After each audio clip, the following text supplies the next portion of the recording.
ಉತ್ತರ ಕರ್ನಾಟಕ ಈ ಬೆಳಗಾವಿಯ ಚಳಿಗಾಲದ ಅಧಿವೇಶನದಲ್ಲಿ ಉತ್ತರ ಕರ್ನಾಟಕದ ಬಗ್ಗೆ ಬೆಳಕನ್ನು ಚೆಲ್ಲಬೇಕು, ಅವರ ಅಭಿವೃದ್ಧಿಯ ಬಗ್ಗೆ ಪೂರಕವಾಗಿ ಮಾತಾಡ್ತಕ್ಕಂಥ ಒಂದು ಅವಕಾಶವನ್ನು ಕಲ್ಪಿಸಿಕೊಟ್ಟಿರ್ತಕ್ಕಂಥದ್ದು ಒಂದು ವಿಶೇಷ.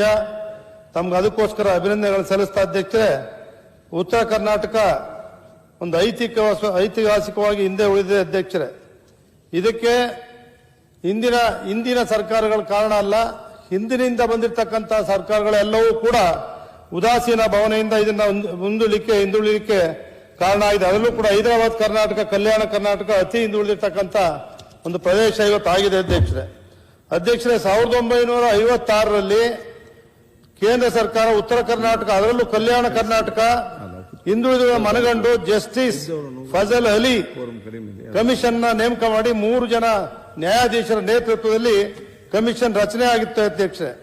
ಸುಮಾರು 69 ವರ್ಷಗಳಾಗಿದೆ ಅಧ್ಯಕ್ಷರೇ. ಆವತ್ತಿಂದನೂ ಕೂಡ ಈ ಕಮಿಷನ್ ಕಲ್ಯಾಣ ಕರ್ನಾಟಕ ವಿಶೇಷ ಸ್ಥಾನಮಾನ ಸಮಾನತೆಗೋಸ್ಕರ ವಿಶೇಷವಾದಂತಹ ಬಜೆಟ್ ಅನ್ನು ಕೊಡಬೇಕು ಎಂದು ಹೇಳಿ ನಿರ್ದೇಶನ ಕೂಡ ಕೊಟ್ಟಿರ್ತಾರೆ. 2002ರಲ್ಲಿ ನಂಜುಂಡಪ್ಪನವರ ವರದಿ ಜಾರಿಗೆ ಬಂದಿದೆ. 23 ವರ್ಷಗಳಾಗಿದೆ ಅಧ್ಯಕ್ಷರೇ.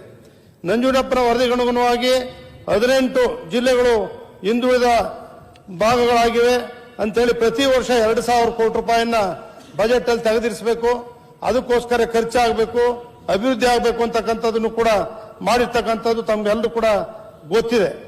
ಈ ಒಂದು 23 ವರ್ಷಗಳಿಂದ 18 ಜಿಲ್ಲೆಗಳಲ್ಲಿ ಯಾವ ರೀತಿ ಅಭಿವೃದ್ಧಿ ಆಗಿದೆ, ಹಣ ಎಷ್ಟು ಬಿಡುಗಡೆ ಆಗಿದೆ, ಯಾವ ರೀತಿ ಖರ್ಚಾಗಿದೆ ಅಂತಕ್ಕಂಥದನ್ನ ಬೆಳಕು ಚೆಲ್ತಕ್ಕಂಥ ಕೆಲಸ ಆಗ್ತಾ ಇಲ್ಲ. ಅದಕ್ಕೊಂದು ಸಮಿತಿಯನ್ನ ಮಾಡಬೇಕು, ತಜ್ಞರ ಸಮಿತಿಯನ್ನ, ವರದಿಯನ್ನ ಕೊಡಬೇಕು. ಇದರಿಂದ ಎಷ್ಟು ತಾಲೂಕುಗಳು ಅಭಿವೃದ್ಧಿ ಆಗಿದ್ದಾವೆ, ಇನ್ನೂ ಯಾವ ಹಿಂದೆ ಉಳಿದಾವೆ, ಯಾವ ಕಾರಣಕ್ಕೆ ಹಿಂದೆ ಉಳಿದವನ್ನು ಕೂಡ ಹೇಳಬೇಕು ಅಂತಕ್ಕಂಥದನ್ನು ಕೂಡ ಈ ಸಂದರ್ಭ ಸರ್ಕಾರಕ್ಕೆ ನಾನು ಹೇಳ್ತೇನೆ ಅಧ್ಯಕ್ಷರೇ.